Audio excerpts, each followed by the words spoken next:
পরে অনেকেই আমার বলছে ফেসবুকে অমুক এই কথা বলেছে, অমুক এই কথা বলেছে।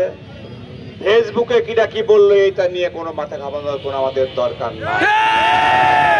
যারা সুদাদি পারে সামনে আসবে, সুদাদি না পারলে ফেসবুকে লিখে কোনো লাভ নেই। পৌর আওয়ামী লীগের সভাপতি সাধারণ সম্পাদক উড়ে এসে জুড়ে বসিনি। রাস্তায় এরশাদের বিরুদ্ধে লড়াই করার ইতিহাস আমাদের আছে, বিরুদ্ধে লড়াই করার ইতিহাস আমাদের আছে। মারলে আমরা সরে যাব না, সেই জায়গা থেকে আমাদের জন্ম হয় না। আমরা লড়াই সংগ্রাম করে এই রাজপথে টিকে ছিলাম, টিকে থাকবো ইনশাল্লাহ। আমরা আপনাদের দিয়ে এক বিন্দু নড়ব না।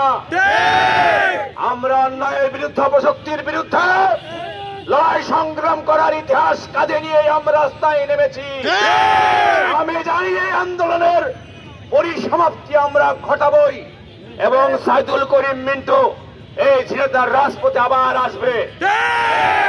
যারা আজকে বলছে তাদের সাথেও দেখা হবে। আমরা বলতে চাই, আমরা কারোর হুমকিতে, কারোর চক্রান্তে আমরা ভয় পাবো না। রাস্তায় আছি, রাস্তায় থাকবো ইনশাল্লাহ। ইতিহাস, অতীতের ইতিহাস সেই কথাই বলে। ভাইরা আমার, এবার আপনাদের সামনে বক্তব্য রাখবেন